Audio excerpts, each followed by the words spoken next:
Good morning and welcome to another edition of Raise the Bar, the Sky High and Fly Jump Camps podcast. I'm your host, Troy Haines, and it is Friday, August 11th, and I'm already back at school teaching, which is annoying as far as jumping is concerned. Cuts into my training hours, but today I'm going to be joined by kind of a local legend here in Orange County by the name of Erich Moreno. He has his own training facility. He is on Instagram at rgymhb, and he is his claim to fame. When I met Erich was back in the 90s, and he was the guy that helped build a young man named Cherokee Parks, who went to Marina High School, I believe, and then went to Duke on a full ride, and then made it into the NBA and played for a few years. So one of Erich's many different great accomplishments with his athletes. So he's gonna be joining us here in a minute or two, and we will talk about stuff. I haven't talked to Erich in over a year, might be verging into about a year and a half or 2 years. So we will check back in and see how he's doing. I wanted to preface the rest of these comments with I did get a chance to work with Erich a while back at the Los Caballeros Sports Village, which is in Fountain Valley. Kind of a nice little club. It's kind of rocking back in the day when I first started there. It was in the early 90s and early 90s. And started doing some private training there, working in the gym. I was just fresh out of college, so one of my first kind of jobs there.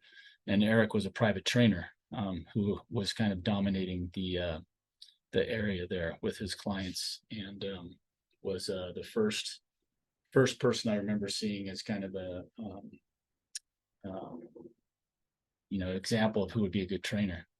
So here he comes, famous Erich Moreno. Are you on there, Erich? I am on. Can you hear me? Yes, I got you loud and clear. Welcome to Raise the Bar, Erich Moreno. Got his sports training program. You're in Huntington Beach. Why don't you tell everybody a little bit about your what you're doing out there in Huntington Beach? Last time I saw you, I was there with Barbara, and it was a couple of years ago, I think.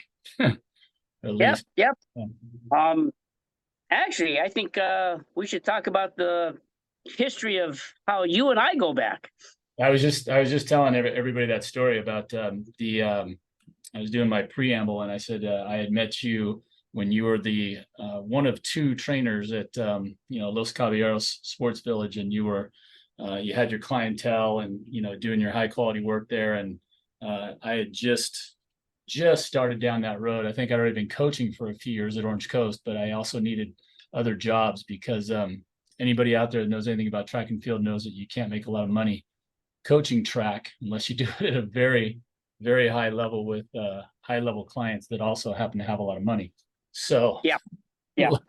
Unless you got all of those hitting and you're coaching track, you're probably not getting paid that much for them. No. Yeah. So the famous Los Cab, which at that time I remember was kind of a rocking place. Every time I went in there, it just seemed like there was tons of stuff going on. I don't know if it's still the same, but I know you didn't stay there. So, hey, backing up in time, Erich, I actually don't know much about your background. I kind of know some of the details since with you and your training business, and then we bumped into each other again after that when you were coaching at a little bit at Orange Coast, a little bit of Vanguard, a little bit of all that stuff over there in that area. So why don't you fill us in on first how you got started in all this, because I don't even know what you did as an athlete, and then we can merge into some of the other stuff. I was an okay athlete. I think experience was the best teacher for me. Mm-hmm. I ran against a lot of good athletes. I didn't beat them, but I ran against a lot of good athletes. Emil Harry, he was back in the 80s. He ended up being at Stanford University, being all Pac-12, and then he ended up being drafted by the I think at that time was the St. Louis Cardinals. He learned to be faster as he went along. I caught him when he was trying to figure it out. Right. Good timing there.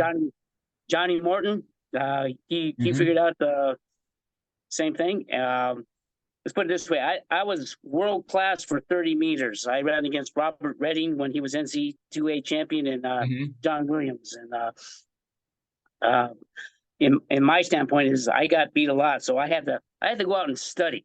And so I had to learn about Olympic weightlifting and powerlifting. Right.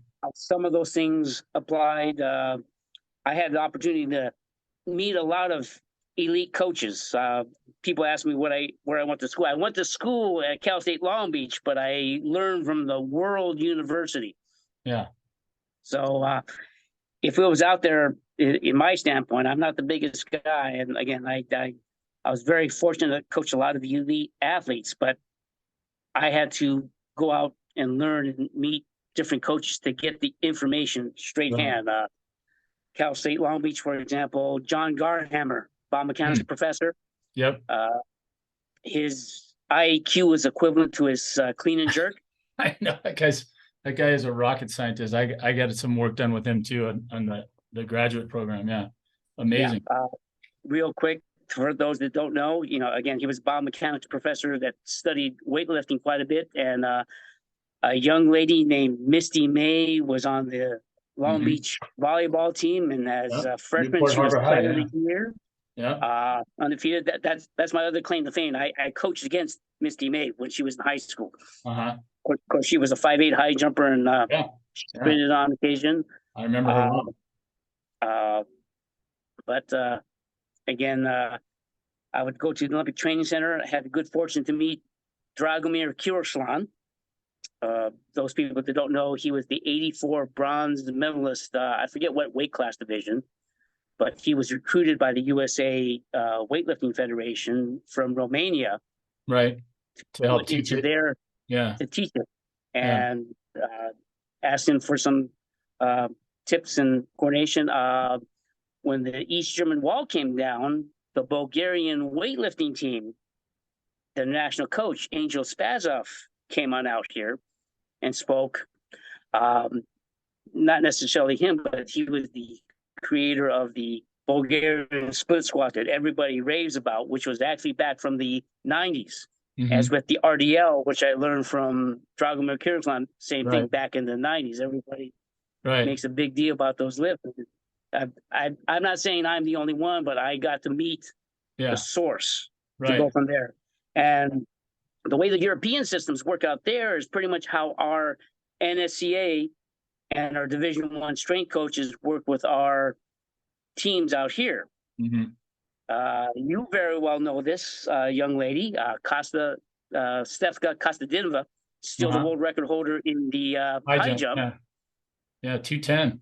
Their coaches 209. would ask the weightlifting coaches, what do you feel about our program? And they would put input in from there. So a lot of the different sports would cross over, helping each other out. So, and needless to say, Kostadinova's record still holds from there. So, me as a coach, I was very well spoken. A lot of your UCLA teammates were high school opponents against some of the guys that I coach.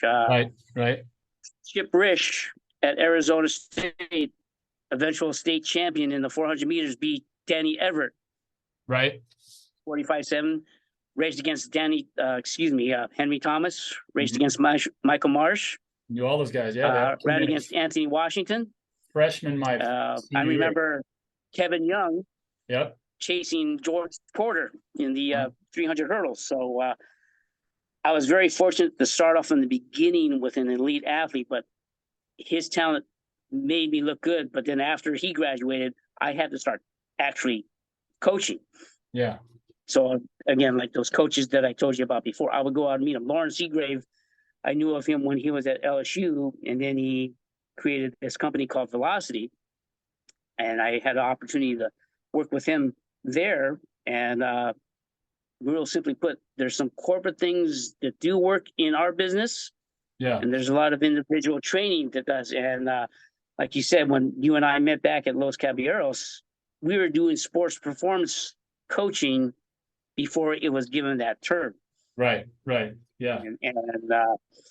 Again, going backwards to Chip Risch at Marina High School, I was coaching girls cross country, which is a completely different dynamic than sprinting. I had to learn a different aspect of coaching, as well as the physiology model. And the same time I was coaching girls cross country, I met a young man who was 6'9" at the time at Marina High School, and I did the big old what if. Yeah. What if I could teach this guy Olympic lifts? What if I could make this guy faster? And what do you call a 6'11" basketball player that can shoot, dribble, and hit anything on the court? Hey, call him like Dirk Nowitzki or something like that, right? But for you, I know that was Cherokee, so yeah. That was Cherokee Parks at Marina High School. So at one time, Marina High School had a lot of talent. I left before Tony Parrish went through. If anybody knows that, he was with the Chicago Bears as well as the 49ers, and he was the state champ triple jumper. And unfortunately, I was at Corona Del Mar High School at the time. Right. That's where I ran across Misty May and April Ross. Some of my athletes competed against them. So yeah, that's a tough league. Corona Del Mar, Newport, Edison. That's a good place to build athletes from, for sure. Yeah. And after Corona Del Mar, I was at Edison High School, and for me, track and field, high school or JC college, it's a team aspect for me. Mm-hmm. When we beat other teams, it's with our sprinters, it's with our jumpers, it's with our throwers, it's with our distance guys, it's our pole vaulters, and that's how we would beat other teams. And you've got football and basketball, which are you've got to respond right away on the respective offense, defense, and adjust. Yeah. For a track meet, you pick your plays a week in advance. Yeah. And your players prove you right the day of the meet. Yep. If you have the day of the meet, you gotta pick the right ones for sure. Yeah. You gotta pick your top three. That's pretty much all you can do, right? Then you gotta exactly. Some athletes you gotta figure out which events to put them in if they're multi-talented. And you look at what the other team's got, and you're like, well, maybe we'll put so and so in the long, but not the triple this week because they're loading the triples. We'll put you in the hurdles because you can possibly get a third there. Yeah. Those are fun. And exactly. You don't really get much in the way of dual meets anymore. A lot of these leagues, it depends. I know LoSal and those teams, Edison, they still have duels. One of the other teams I work a lot with, Redondo, they don't do that at all. Redondo just basically has their meet schedule and it always runs through Saturdays, which in some ways I like because at least those kids aren't getting hit twice a week with competition, that famous Wednesday, Saturday or Thursday, Saturday split. And then, you're kind of almost tempted to go easy on them at the start of the next week because, they're going to have to do 2 more competition days. You're like, how many days are we going to work this week? And that's a tough little crucible of things there. It's funny that you mentioned Dr. Garhammer. When I took his classes, first of all, I don't think, and I'm sure you're smarter than me, so you probably got A's in his classes. I took biomechanics with him as a postgraduate. So I went to UCLA kinesiology and then had Gregor and Zernicke there who were pretty good.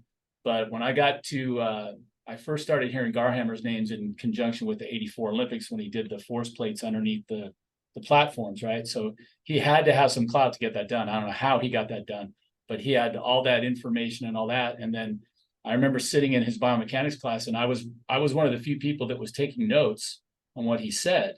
Because the way things worked at Cal State Long Beach is you could be a kinesiology major or taking the master's program, and I don't know who they were letting into to the program at that time, but it could have been from other places.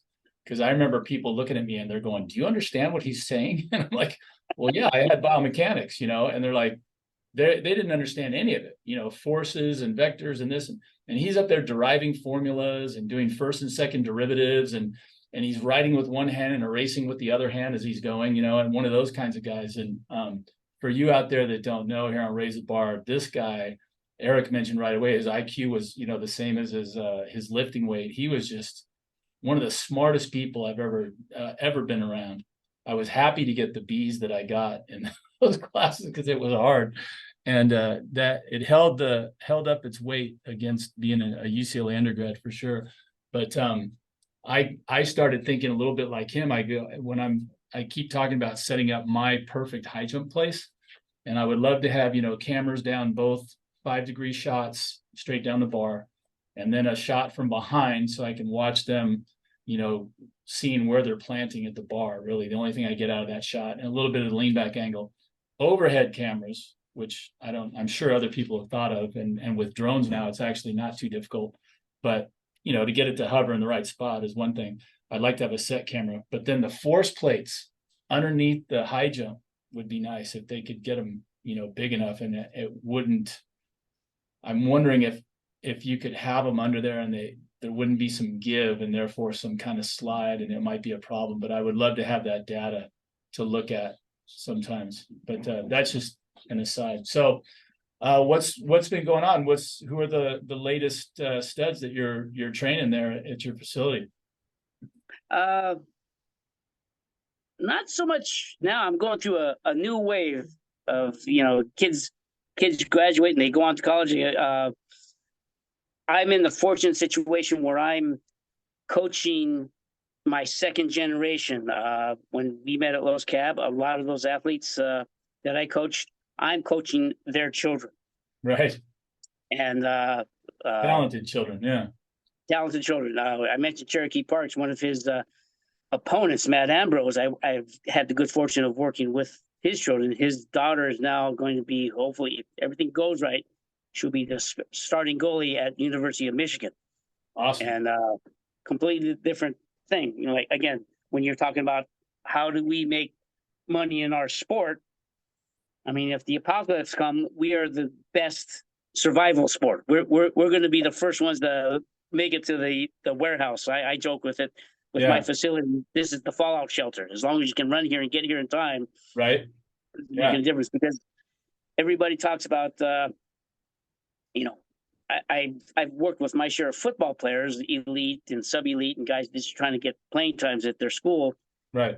And a comment one of the guys said is, "Who wants to run for a sport?" Yeah. And my comment was to him, "What is the name of your sport?"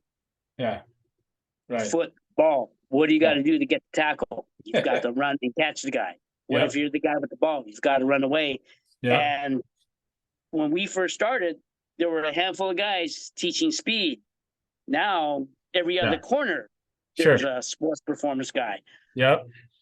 What quality there is, that's a whole other thing. In terms of business, there's 3 gyms that just closed down right down the block from us. Yep. What they did on the inside, I don't know, but it obviously didn't work. My facility here, I've got 20 plus trainers, a handful of sports performance coaches, and the fitness sports performance business is pretty much like the restaurant business. You might have a good plate, but if you don't have a good menu, and you don't have good service, they don't come on back. So sometimes it's fickle too, but yeah. Well, I think, Eric, over time that those things kind of take care of themselves. Obviously, if someone's looking through and they see the buzzwords, they see plyometrics, they see speed, they see explosive training, blah, blah, blah, they can give anybody a try because they don't know what they're looking at.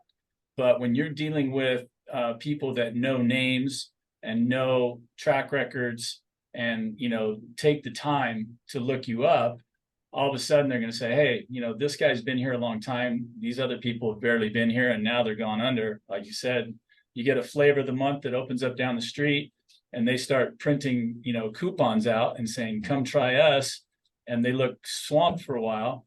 And then the buzz wears off. And then all of a sudden it's like, when we get to work, there's really not that much to eat here, like you said. So, and then you continually are kicking out high quality athletes, whether they're basketball or football or soccer or, whatever it is. You've got your successes with track. So the track record carries a lot of weight, for the smarter people. I think, you can always find a diamond in the rough. It happens all the time. There are people that obviously are either through their own experiences and maybe their education, and all of a sudden they step onto the scene and they can be very good, right out of the gate and do really good work, obviously. And it does happen, but it's rare. So that's, why did Brady still have a job? I mean, if Brady came back and said, I want a quarterback for you tomorrow, he'd have at least 20 teams saying, yeah, sign up. You might be 45, but you can still read defenses and throw the ball around. You and I are not spring chickens anymore, but you get some young kid out of college who just got through competing and they start coaching. Every once in a while, you're going to find one that turns into a pretty good coach, but it might not be right overnight. Yeah. And it might not have all that experience behind them like you have. You're talking about someone in yourself who started out as an athlete and then has diligently, worked your craft, gone to school and become a cross-country coach, which doesn't seem to match with anything else you've done. And then, you just learn and pick up new tricks and move on, So you've reinvented yourself, right? Several times. Exactly. Exactly. Well, I think you hit it right there with Brady. You go backwards, who discovered him? Yeah. Belichick. Yeah. Like him or not, he's one of two coaches in the NFL that didn't play the game. Right. But argumentative or not, I consider him a genius in the game of football. Brady did not make the numbers at the combine. He did not have a lot of stats at Michigan. Yeah. But Belichick had the eye for him. Yeah. And now they consider those two the greatest coach quarterback combo of all time. Yeah. And Brady's not the only one. What did Belichick do with a couple of lacrosse players that he saw at his daughter's school? He went and watched a couple of guys' games, and he found a couple of players there, and he converted them. Butler, that saved them in the Super Bowl years back. He was a Division II guy. Yeah. Belichick has this eye for talent, or like you said, the diamond in the rough. Said, I hope nobody finds this guy. Right. We're going to take this guy and make something out of him. And going backwards, when you were at UCLA, and I listened to your interview with Kevin Young, and I remember being at Mount Sac, 1987. And that beat was so loud because Kevin Young was on that relay, Danny Everett, Henry Thomas, Anthony Washington. Anthony Washington was only a 47 point in high school.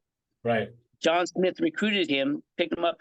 The crowd was so crazy, they had to stop the start 3 times because the crowd knew, because you had Edwin Moses, Daley Thompson, huge names. The high school record holder in the 400. In the all-star relay teams, you had 9 Olympic gold and world championships. And this UCLA team beat them all. Yep. Henry Thomas ran down Andre Phillips. Andre Phillips ran a 45 and change leg. Henry Thomas caught him from behind, running a 43.7. I've never seen a crowd so intense. I'm still trying to find the film. Right. I only have the one leg of Henry Thomas, and I'm still trying to find the film of that UCLA 4x4 when they first broke 3 minutes. Yeah. But going back to your mentor, John Smith had a real good eye for talent. He picked up Anthony Washington, which he wasn't blazing fast for high school, but not fast for college. Right. And he was the filler because 2 years later, some kid from Fremont High School, Steve Lewis, ends up filling that 4th leg. And beginning of the John Smith HSI legacy from there. Well, you're bringing back all the glory years for sure. I still consider myself blessed to be, from UCLA and there from the early 80s, when Terry Donahue was still dominating football. UCLA won the first 4 years I was in school. They won 3 Rose Bowls, and I mean, name the last time we've gone and won. That was it, since then. And then Reggie Miller was there when I was there for basketball. I met a bunch of different people that were there that were great. Football players obviously was solid, all these other sports. And then UCLA, right after I left, of course, 86 was my senior year. 87, like you're talking about, is a year that, Kevin Young is becoming a junior that year. And then all those freshmen, Mike Marsh, Danny Everett, Henry Thomas, all those guys were now sophomores. The year before, we had just gone to the NC2As for the first time, like in force at UCLA since the last really great Bush year. And, with Larson as the head coach, they went and won their last national championship in 87. which I always bemoan the fact that I never redshirted because I was a walk-on and they didn't care about me. So they didn't redshirt my freshman year, which was terrible. I had a typical adjustment-filled freshman year. And so that would have been a great year to redshirt. And then I would have been part of that 87 championship team. But, that was when all those guys were starting to hit their stride, like you said. And within a couple of years, Marsh, Everett, Steve Lewis coming in, Kevin Young, those guys all turned into Olympians, and not just Olympians, but medal winners, right? And then, Kevin Young broke the world record and he, won his Olympic title. You had, I watched that team grow up, which was funny because that first year, Danny Everett was, a stick, right? Super skinny. And when we would travel, we went to SMU in 86. And this is before they had the death penalty for football. So this is SMU when they were loaded. And they had their 4x4 team was one of the tops in the nation. And when we got to their meet, they invited the top 15 athletes from UCLA. So I was fortunate enough to get asked to go, took a pole vaulter, took a couple other guys, but mostly it was that sprint crew, and they went there and everybody had that same buzz going about us against SMU on their home track. And that was one of the few times I watched us lose that year. So they lost to SMU, a very close finish. And I remember looking around going, but these guys are just freshmen. I'm like, your guys are been here for a couple of years. These guys are all super talented freshmen. They're going to come get you.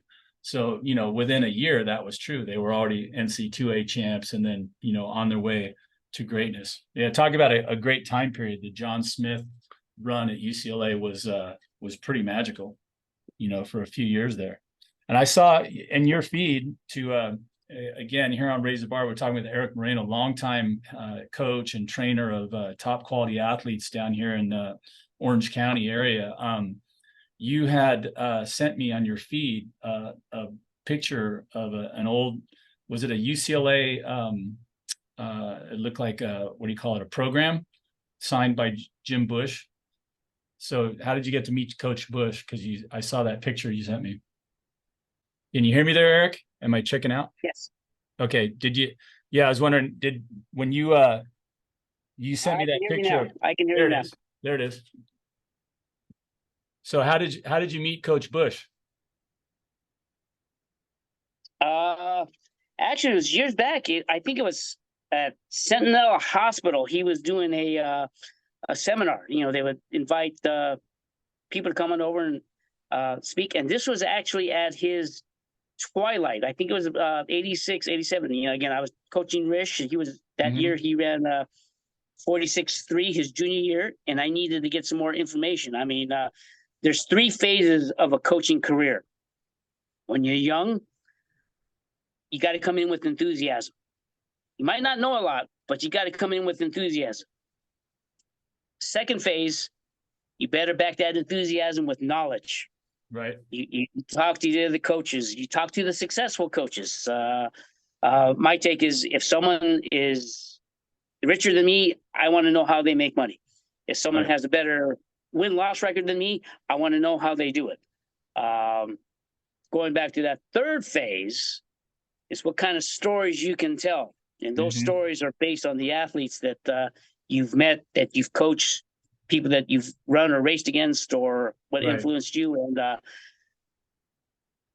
Rich was good, but I had to better myself. And I went to this seminar, 4 people in the whole group. I drove from Huntington Beach all the way to LA to listen to him speak.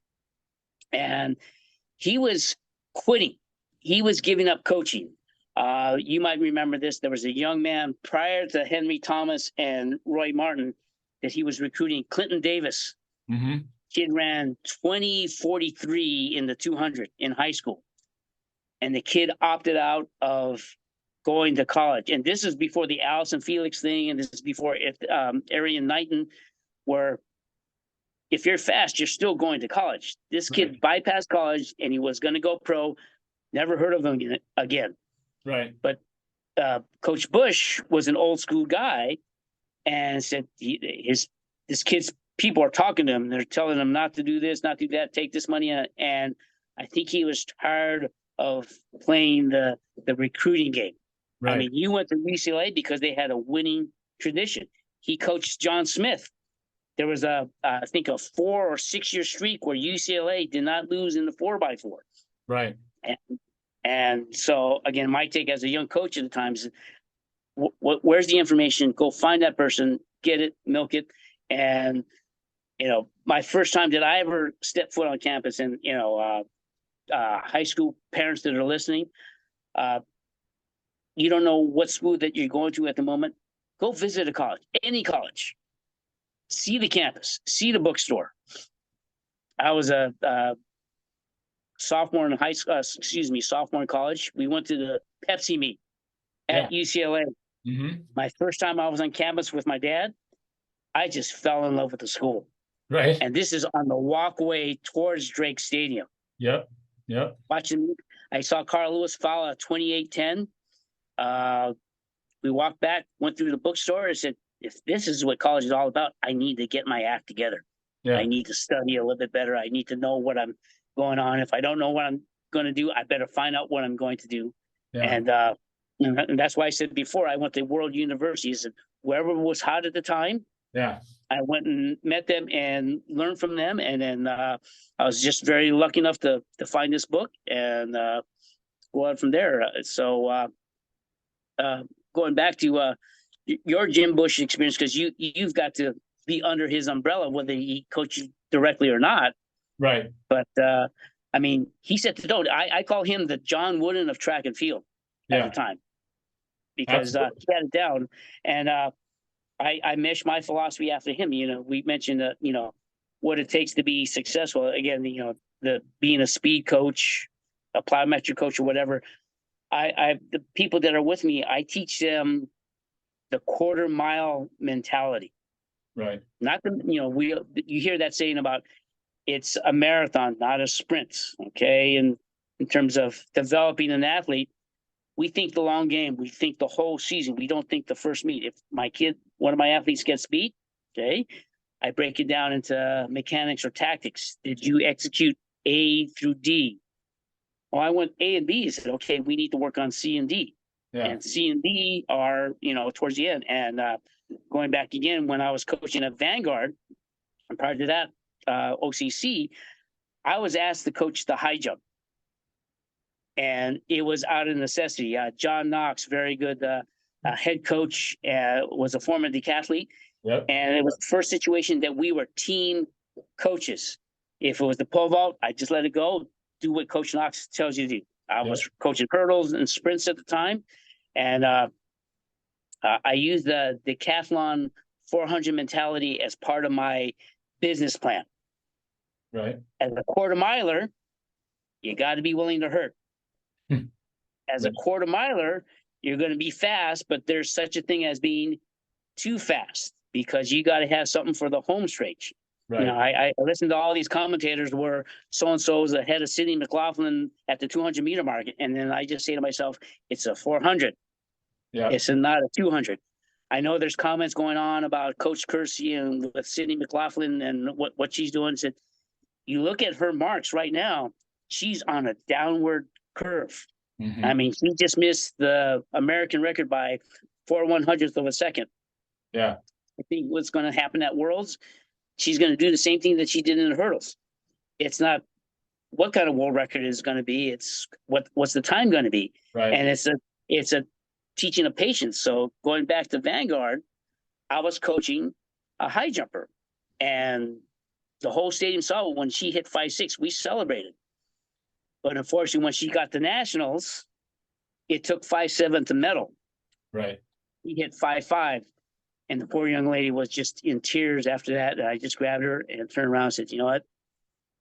One meet does not make a season. Right. Look at your whole season. Look, she was virtually undefeated the whole year. Yeah. And then she looked at me and said, you're right. I mean, yes, we want to make the nationals and we want to make it big, but she was a 2-time All-American prior to that. And, she made top 10. She didn't get to, she had the PR to get on the podium. So I said, you know what? He did so well. And, going back again, our relationship was so well. Her sister came to the university years later. She ended up being an All-American in triple jump and high jump. Right. It didn't work out well for her at Vanguard, so she ended up going to Washington State, and she was all Pac-12 there. She was ninth at nationals this past year for indoors in the triple jump. So, I mean, like we said before, just I think it's how the apples fall from the tree. Right. And I think a lot of it's there's a lot of workouts, there's a lot of systems out there, but I always go back to the foundation. And there isn't really anything unique or special that I do here or work with my athletes. It's learning how to make the dough out of flour. Before we get to the dough and the flour, we gotta grind the wheat. And before we grind the wheat, we've got to grow the wheat. We've got to wait the whole season and water it, make sure it gets plenty of sun. And you were asking me about what I got right now. I've got a couple young ladies. They're going into 8th grade. I'm teaching them the fundamentals of hurdles. Mm-hmm. And we would go on the 12-inch hurdles. And yesterday, they asked me, when can we do the big ones? I said, okay, you just answered your question right there. Pulled it out. Show me lead leg, show me trail leg. Because unfortunately, in our sport, we've got a lot of good age group AAU club teams. But as very well as I, at the high school level, track and field is the redheaded stepchild. Yep. It's a filler. And I've seen my share of hurdles that, okay, yes, it's a history teacher that means well, and they're trying to help out. They're trying to do what they can. Maybe there's a walk-on, but, I haven't seen a whole lot of good hurdlers. JW North back in the day, they had a good program. Now it's at Roosevelt High School that's going on. Right. Orange County, we've got a handful of programs down there, but, a lot of it's, hurdling's a combination of the art and the science. Right. And, I made the mention of me learning more and not just being a sprint coach, but a decathlete coach. I had to do the high jump to fill in a spot, but hurdles became my new forte. And anybody can sprint. You watched that European, the nationals where the Somalian niece or daughter got thrown into 100 meters around 22 seconds. Right. Not blazing fast, but anybody can run 100. Yeah. Winning, that's a different story. Having the right athletes that are in the right event, that's a different story. Hurdling, that's a bit of a mentality like the quarter mile. You got to be a little risky, and you got to be willing. You got to be daring. Yeah. 100-meter hurdles is a precision event. You've got to be efficient. You got to be accurate. You got to be willing. You got to be nervy. If you happen to be fast, so much the better. Right. But this World Championship is going to be really interesting. Everybody says D1 Hype and Grant Holloway is the favorite. I'm thinking Tinch. Yeah. I mean, he's a D2 guy, 6'5". It's his third chance. He was selling cell phones a couple years ago, and I don't know what his full story is, but he goes to Pitt State, and he's going to be a medal contender. Yeah. But, he's doing all right. And, I have an eye for watching what was good and what's not. And I see that he has a certain technique. And said, he's using, I don't know if you've talked to Ronaldo Nehemiah yet, which would be a great person to speak to on your podcast. Oh, he killed to get Ronaldo on. He's a former 49er too. Love it. Yep. That's why I started watching the 49ers. Played on the Super Bowl team, I think. Played on a Super Bowl team. And to throw a little bit out there, my dad was at Fort Ord in 56. In 57, there was a young man named Bill Walsh or something like that. Yeah, Bill Walsh. Yeah. My dad Another was guy never played pro football that remade the game like you're talking about. I would argue he had as much an effect as Belichick did. Yeah. Yeah. My dad was the 56 flyweight boxing champ. Mm-hmm. This guy named Bill comes into the boxing ring and asks my dad, can you teach me how to hit the speed bag properly? Right. I'm a kid at the time. My dad's telling me the story. He said, he couldn't hit worth a damn. Right. But he worked really hard at it. Yeah. And if you ever watch the documentary of Bill Walsh, which is the longest on the NFL Network compared to all the other coaches, he didn't say my dad, well, Bill Walsh is gone. but he mentioned about the speed bag in the weight room. Yeah. And said he had all the players do that because he wanted not just fast feet, but he wanted fast hands. Yeah. And Absolutely. and so it was the whole cycle from It's there. But genius. Yeah. Absolutely. but watching the style that Nehemiah did, and you watch Tinch now, just a bigger guy with more talent. Yeah. He's doing what Nehemiah did. So that's what I apply to my business: the quarter mile mentality, knowing how to work hard. When's the 4x4? It's the last event of the meet. Yeah. And if you want to win the meet, you better have your 4x4 ready. Whereas some sprinters will run away and hide. Yeah. I would teach my guys, I want to see 4 teams. I want to see 16 guys that want to win the meet. Yeah. And that's how I apply it to my my business as well as with hurdling. Hurdling is you got to be fast, but you got to be precise. You got to be accurate, because if you're sloppy, the hurdle will show that you're lying or you're cheating. Yeah. Yeah. 100, we can get away with it. You can slip up and Yeah. run straight. For Greg Foster, bless his soul, I remember him in the Superstars when he was running So 800. fast. Yeah. He opted out. He hit for a minute, and then all of a sudden he jumped in on the last lap to run. I mean, jokingly, but again, a lot of it is these track fundamentals apply towards a lot of businesses. The facility that I have, I was very lucky to get a lot of good athletes and take it. And you might know this young man or not, but 2 years after Rich graduated from high school, I had a young man that ended up jumping 23 feet in the long jump. Mm-hmm. The only guy that beat him was Percy Knox for CIF. Right. Well, my guy ends up going to UCLA. He made the walk-on team for the long jump. John Smith would joke with him, said, "Hey, sprinter," and said, "I'm not a sprinter, coach." He said, "What do you do before you do the long jump?" Right. Got to run. But he was there with Marshall and all that. But my guy was really passionate about volleyball. Mm-hmm. I said, "You're still my boy. I'm still going to take care of you." I would take my long jump program, and I had to adjust it. I said, we have a good, and that's the greatest thing about being with an athlete is you're that father figure. You're Right. that big brother. And we still have a relationship today. He coaches club volleyball, but Matt Malone almost made the walk-on team at UCLA, pretty much like your situation. I said, "No, coach, I'd rather play volleyball." Right. Didn't play a whole lot, but he was passionate about it. I said, "Hey, you're at UCLA, play it. Let's keep going."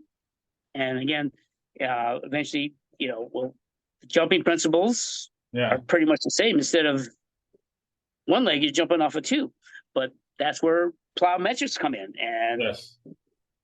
Well, any kind of information that you want or a parent wants, it's out there. It's on the internet.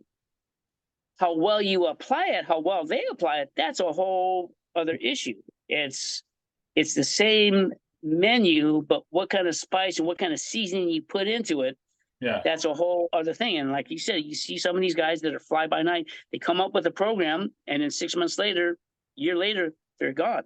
Yeah. And I think our biggest problem in this day and age is everybody wants it now. Sure. And periodization, what is periodization? I use the analogy of a movie. I mean, a movie that comes out now was really made 2 years ago. They had to get the script. They had to find the right actors to fill the part. Right. Put it out. The director has to film it. He doesn't like it a certain way, reshoot it. They pick their opening date a year later. But again, the director, the editing crew, the orchestra, the composer, they see it all beforehand.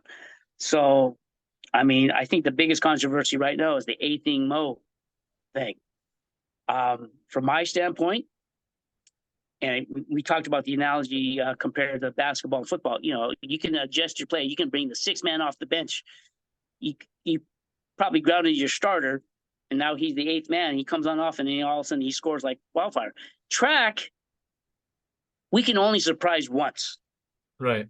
He can only hide for so long. Kevin Young eventually hit his groove. It was sort of like Nolan Ryan when he went to the Angels. The pitching coach refined him. Right. Kevin Young is a perfect example of a great coach and a great athlete in hiding. He was just not ready to sprout just yet. Yeah. What do you hear years later? a world record. Yeah.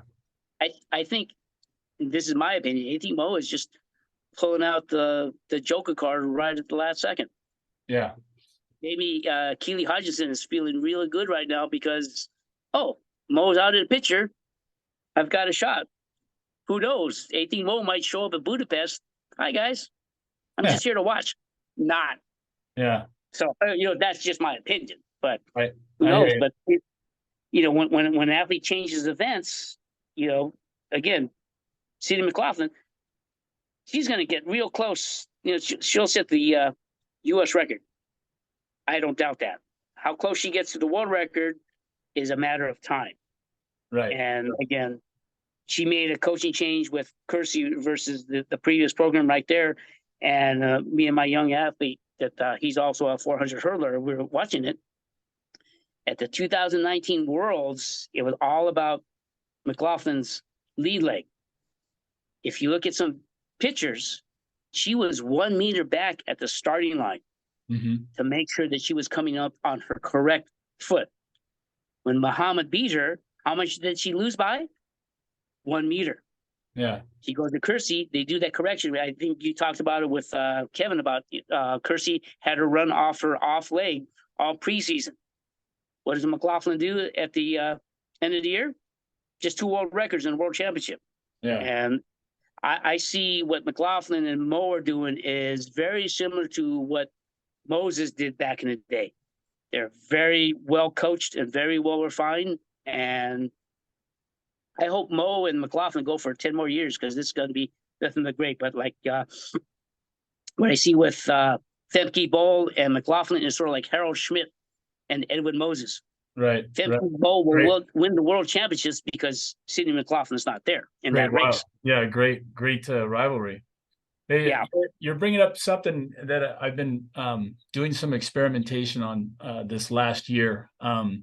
I'm finding, especially working with young athletes, we're talking about sprint speed, and you're saying how you were world class for 30 meters, right? You'd get out of the blocks quick, and then because you're, like you said, short of stature. So, one of the first things I got taught as an undergrad at UCLA was as far as sprinting speed goes, your velocity is equal to your stride length times your stride rate, right? Very simple formula.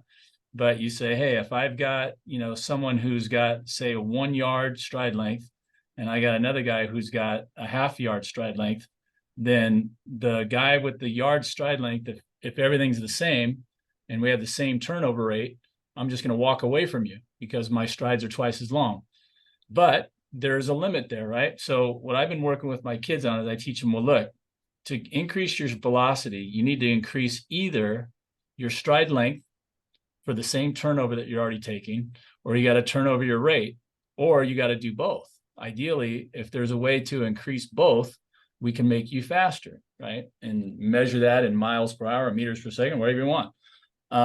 And so I've had my kids running down the hash marks on the football field, and I'll say, let's do just fast feet, and real quick. And I said, this is not your real running mechanics here because you're not getting to a full stroke. We're just working central nervous system. I'm going, let's go fast. Put 1 foot on a hash, the next foot halfway in between, the same foot on the next hash, right? So half a yard, really quick. And I'm trying to teach them. I go, now, when you go really quick here, do you ever cycle? Do you ever pick your knees up? Do you ever do anything? It's like, no, I don't have time. I said, okay, now we'll do every hash, right? We go a yard, yard, yard, yard, yard. And I said, that's still pretty quick. And then I've tried to move them out. 1.5 yards is hard. You got to do it with cones and it doesn't quite match up. You get to 2 yards, hash, hash, hash, hash, 2.5 is a little easier, 1.5, because I just got to put 1 cone and you got to go every 5 yards. But it's tough. After a while, it turns into power bounding, long striding, right? And I've been using that to try to show them that there's probably a physiological range that they can find where they can really stride, but also still hit turnover. And I also teach them, I go, look, when you're looking at people run, some people will watch these, European women, let's say the high jumpers, the 6'4", 6'5", and they're watching them and they're running, and I see their arms moving fast. I see them, cycling up, and they'll go, they don't look like they're running that fast. And I go, well, yeah, but someone who's half their size that's running the same speed is probably going really fast turnover, but they don't have the stride length. And I said, those long-legged striders, and you're used to them because you've been coaching them, those 400-meter hurdlers, you watch a great quarter miler and 400-meter guys, you start seeing that beautiful high cycling, and it's just covering ground. And I go, they don't really look like they're moving that fast till you're standing there watching somebody run 100 and you're just turning in a circle. And it takes you less than a minute to turn all the way around as you're watching that person run around the track, right? Mm-hmm, So mm-hmm. my question and all that is a long lead up is, what do you do, Eric, to figure out with your athletes? Are you going to attack both of those things? Are you going to attack one of those things? And how do you go about it? Stride length versus stride rate? C, all of the above. Yeah. But I tend to look at the athletic chain, and there's the old saying: a chain is only as strong as its Weakest link. Yeah. So I pride myself in where a lot of my athletes, we don't have shin splints. Right. Why? Because we do a lot of shin work. I mean, you get to the biomechanics, you take a look at the ankle, calf is 3 to 5 times stronger than the shins. Right. So we don't do a lot of calf work initially. We do a lot of shin work. Yeah. I don't want to put a jinx on it, but I have not had in the 20 plus years that I was at OCC hamstring issues with my sprinters. Yeah. Because that's the same thing. Quad like overpowers the hamstring. Sure. Yeah. So we'll do a lot of hamstring work. And actually something that I learned from Garhammer. I said, and you think about, squat, power clean, snatch, those are fundamental works with volleyball, basketball, high jump, triple hip extension. Mm-hmm. What are we doing when we come out of the blocks? Hip, knee, plantar flexion, power drive. Yeah. If we don't work on the weak link, if we don't put a good tread on that tire, we're going to have an issue. So I like to really hit a lot of that in the off season. So when we go to mechanics, yeah, yes, I'm aiming towards turnover, but as they naturally get stronger or those weak links are now becoming strengths, stride length happens as a result of proper technical execution. So I don't really measure stride length. I just look at turnover. And, you're a coach and I've seen you at the events where you've got the iPad, and sometimes you don't have the iPad, but it's really our natural camera, our eye that goes into our own processor. And, I've learned over the years as I listen to a kid walk, let alone run, I can tell if they're lazy. I can tell if they're weak in a certain spot based on the way they sound. move. Yeah, absolutely. And I think that's where, someone like you or I, as we, I would love to have someone like a Sidney McLaughlin and all that, which is, great. But, I've got one 400-meter hurdler, we're looking at going from 14 strides to 13 strides. And said, okay, it's off season. We're working now on just sheer strength, muscle mass, just so we can have a stronger drivetrain. Usually with my younger athletes, we do not talk about the opponent. We do not talk about who's in lane 2 or lane 4. I want you to take care of the person in lane 3. We can talk about the workouts coming up for the week, and he mentally prepares himself. Well, we just recently saw Carson Wallerholm's workout, which is a maniac workout. And I called my guy and said, I will do half of it, but I will never make you do the whole thing. Of course, he's a 45.9 400 hurdler, and we're happy if you run 48 in the open quarter. Right. So a lot of it's just flying. So yeah, I work on turnover, I work on stride length, and then the third component is just strength. Sure. With younger ones, I do a lot of body weight strengthening. Yeah. As they make that transition to junior high to high school, I teach them the basics of the Olympic lifts, just so they can know how to, it's like driving a car. Yeah. If you don't know how to stop, driving fast is easy. Stopping and turning, that's a whole other issue. Yes. So, I've heard a lot of knocking on the Olympic lifts, how it's bad and all that, and, don't do it because it's done properly. Well, I'm going to go to Ash Ketchum.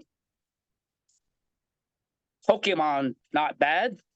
Master bad. Yeah. There are no bad dogs out there. There are a lot of bad dog owners. Right. Olympic lifting is not dangerous. In the wrong hands, however, it Sure. could be deadly. And Yes. so, my program has not changed in the last 20 years. It's just John Smith would go out and speak, and I would look at his quarter mile program. It was pretty much the same. It's just, he gets those real good ones and he cleans them up. I mean, you look at Ta Yep. Lu, Ta Lu is hopefully going to do something better than fourth this year. Yeah. And, she stuck with Smith for a while. So, again, a lot of it's just, yeah, proper execution of the technique. Okay, you're weak in this one area. Let's strengthen that one area. Yeah. Let's see what happens in a couple weeks. Again, these young ladies that I have right now, one of them's been with me since she's 11 years old, and the older athletes make a comment about her performance. She's blazing fast. She jumps on a 36-inch plyo box, no hesitation. She's got new friends, new teammates to work out with her. We're going back to the stick in terms of the Olympic lifting. He said, I've done this already. He said, well, you're a yellow belt right now, and these are the white belts. You got to be patient. Yeah. Let the white belts catch up to you, and then we'll go from there. So, I have a somewhat of a martial arts background. I admire the martial arts. I respect it, and I apply that mentality towards the workouts. There's certain drills that are very well advanced. That's a black belt workout. Yeah. You're a yellow belt. Let's get the green belt or blue belt before we go on up. And Right. Part of it's my eye. Part of it's I keep track of what routines, what we're doing. Right. And the athlete progresses only as fast as they want or as their ability allows them to, or whatever genes their parents give them. Yeah. Yeah. Well, I think you've hit that on the head too. There's talent, like you said. John Smith is both a great coach and is good at spotting talent, and you're also obviously the same. But there are times you could do the world's greatest coaching job, and the high jumper that I'm working with goes and increases 2 inches. And you at the end of the year you would say, well, they only improved 2 inches, and you're like, well, that it was a good solid job for that athlete. Whereas if you're and again, high jumping from year to year, probably an inch or two can be pretty fabulous. But if you're working with someone who really doesn't have a lot of talent, one of my friends who was a defensive back coach with me said, hard work beats talent when talent doesn't work hard. And I said, yeah, I agreed with you. And then I said, but the other part of that is, but when talent works hard, it really kicks everybody else's butt.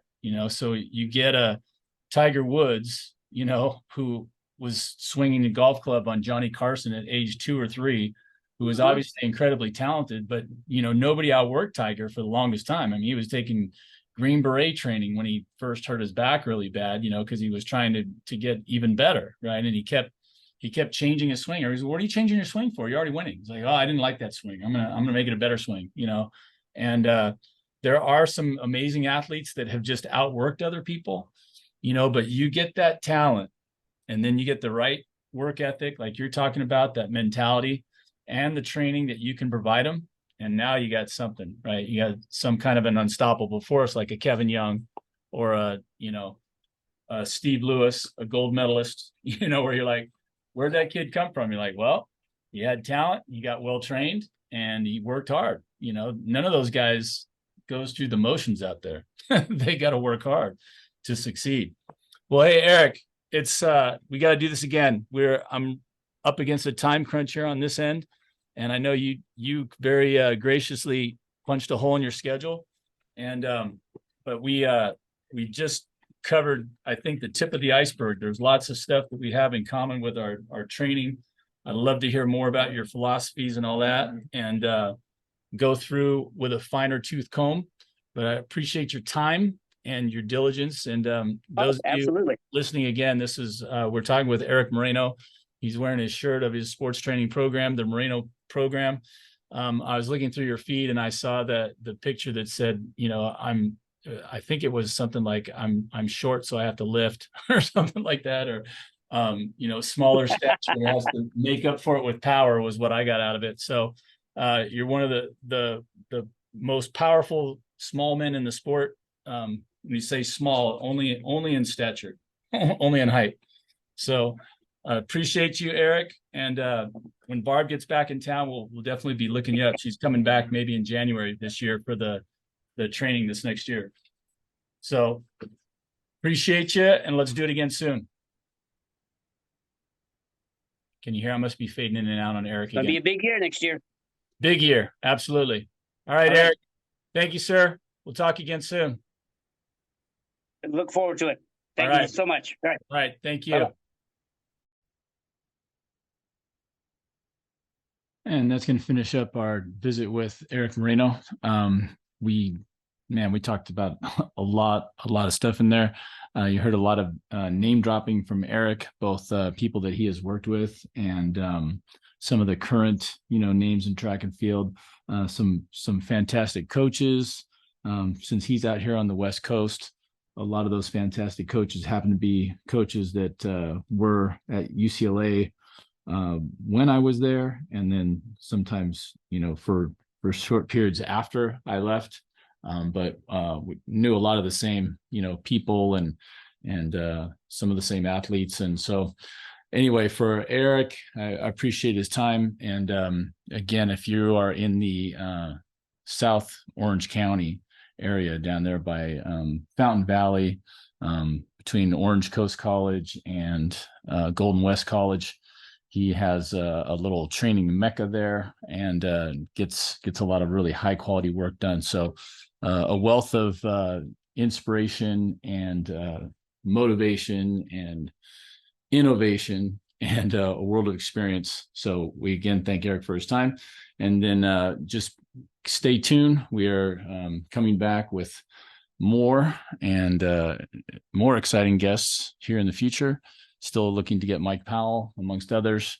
And we are constantly trying to raise the bar and give you more and more about training and motivation, nutrition, psychology, anything and everything to, help continue to raise the bar and become better jumpers and athletes. So until next time, this is Troy Haines, Sky High and Fly Jump Camps, signing off.